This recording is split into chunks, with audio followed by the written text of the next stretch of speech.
Marian. Ano ba naman to? Gusto ko lang naman ng attention. Hindi ko naman akalain nagkalito naman yan. You have to rest. Ako na ang masasabi sa mga teachers mo na hindi ka muna makakapasok sa kanilang mga klase, ha? Eh bakit kasi sa lahat ng paraan ng pagpapapansin, yan ang naisip mo? Anong gagawin ko? Patay ako sa mama ko nito pag nalaman niya. Tumawag ang advisor mo, Marian. May sakit ka daw? Ma, totoo po kasi niyan. Bakit hindi mo sinasabi sa akin? Ako yung mama mo. Dapat ako ang unang nakakaalam kung ano yung mga iniinda mo. Ano bang nararamdaman mo? Wag po kayong mag-alala, ma. Okay naman na po ako. Tsaka pwede na akong pumasok after 3 days. No. Parating na yung best friend ko na doktor para i-check up ka, okay?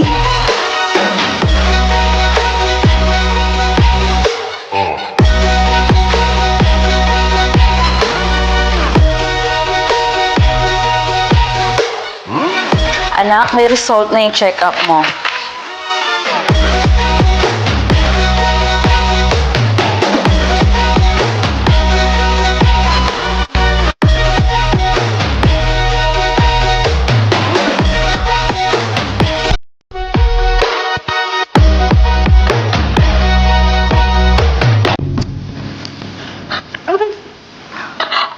Miss, pasensya ka na. Hindi ko sinasadya.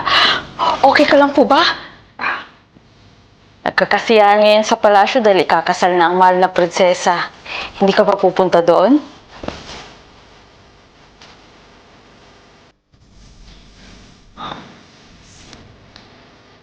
Pwede ko mong malaman kung ano ang pangalan.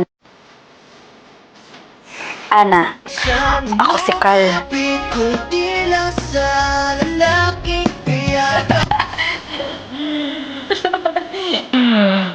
Sayo mong kasama. Sana maulit tong gabi na to. Isang ka pala nakatira.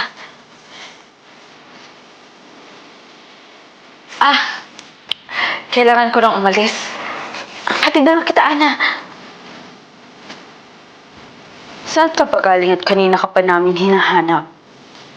Nag-practice lang po ako, ma'am, for the wedding.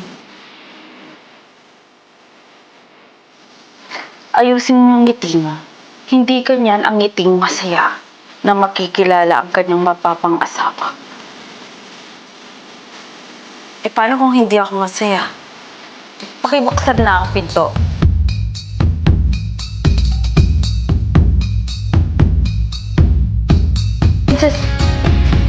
Princess Annalisa? Kal? Ano, nagbalik ka?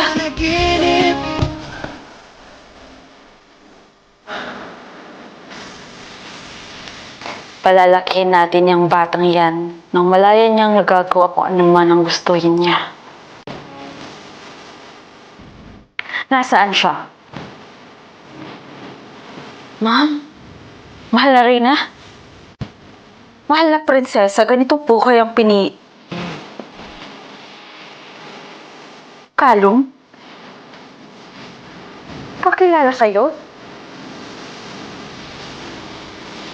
Ako lang ba yung hindi nag-uulit ng damit? Kapag may gala, guys, gusto ko iba-ibang damit yung sinusuot ko. Kaya naman sobrang hilig ko sa ukay-ukay, as in, after masuot, pwede ko na siyang itapon or ipamigay nang hindi ako nanghihinayang kasi sobrang mura lang naman ang pinambili ko. Natry ko naman, guys, na umorder sa mga online, kaya lang bukod sa medyo namamahalan ako, sa 300 pesos na damit, minsan ko nga lang gagamitin. Kaya nag-uukay na lang ako. Sa ukay ko natatagpuan yung fashion sense na gusto ko. Tsaka kapag online, may mga kapareha ka. Awkwardan ako kapag may mga kapareho akong outfit sa isang event. Ako lang ba, yung mas prefer ko ang baby shampoo kaysa sa mga kung ano-ano naglilipanan sa mga commercials. Tsaka ewan ko kung ako lang, yung sumasakit ang ulo kapag nakakaamoy ng medyo matatapang na naamoy ng mga shampoo, mga lotion, gano'n. Sumasakit talaga yung ulo ko, guys. Next, ako lang ba? Ako lang ba yung may 8 cellphone?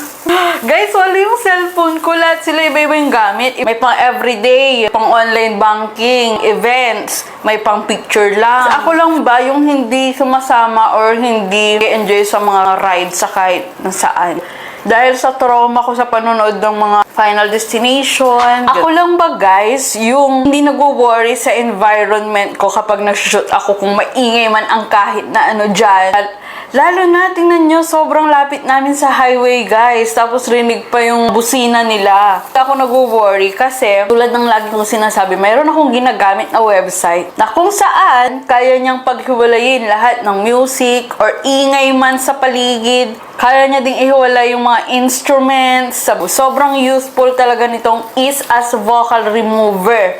Kaya kung mapapansin nyo, yung mga POV ko, wala nang ingay ang mga yan. Wala na kayong maririnig na tahol ng aso, wala na kayong maririnig ng mga busina or kahit na anong pag-andar ng sasakyan. Dahil mayroong Is as Vocal Remover. Sobrang daling gamitin, libre, sobrang daling masave. Napaka-importante niyan. Masisave mo siya in just one click. Kumain ka na. Tinirahan ka namin ng mga pagkain. Narinig ko yung usapan ninyo ni Mama kanina. Kasabwat pala kayo. Yan ang boyfriend ko. Sa larangan, lansangan, madami kang madadaanan. Dapat diretso ang tingin, huwag kakaliwat kanan. Best look. Ano naman yan? May nagbenta sa akin ng matanda dyan kanina. Dreamcatcher daw ito, pero ito daw ang pinakakaiba sa lahat kasi lahat daw ng gusto kong i-manifest kapag hinahawakan ko to, ay matik natutupad. Mga tao talaga ngayon kung ano-anong pakulo ang ginagawa nila, no? Wala namang mawawala kung maniniwala ko, di ba? Kami pa naman akong gustong i-manifest ngayon. O siya, sige na. Mauna na ako ha. Kikitain pa ako. Sige. Ingat ka ha.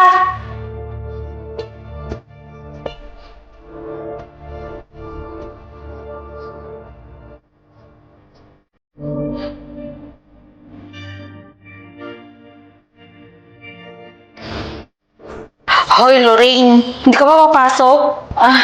Bes, pakisabi baka hindi mo na ako makapasok ngayon, ha? Tinubuan kasi ako nitong mga katikati. Hindi ko alam kung saan ba ka magmula. Ano ba kasi nangyari dyan? Baka mamaya may mga surot na dito sa apartment mo. Hindi mo alam. Wala namang surot dito, bes eh. Ako na lang bahala sa'yo mamaya. Pipresent na lang ako sa attendance mo. Wala na ako. Kate! Bes, ano ba nangyari dito? Ba't naglaan naman?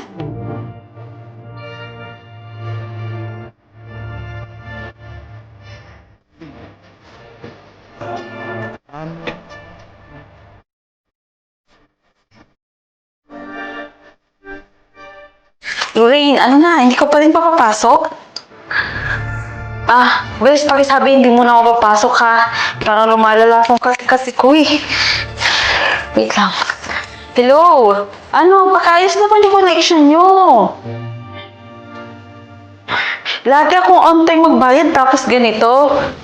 Wala kang signal kagabi. Oo, wala akong signal. Dito lang ako makapag-chat, call, or what.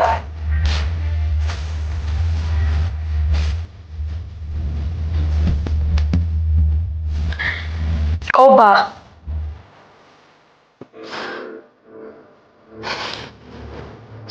Bes, ano na, hindi ka pa rin papapasok? Ba't ang daming buhok? Naglalagas yung buhok ko, Bes. Hindi na ako maganda. Sabi ng matanda, bunga daw ito ng Dreamcatcher. Mayroon daw nagmamanifest sa akin. Wala naman akong ibang alam na nagmamanifest o bumili ng Dreamcatcher, kundi ikaw eh. Alis na ako ha, malilate na ako eh. Umamin ka nga. And cut! Okay, good job, good job.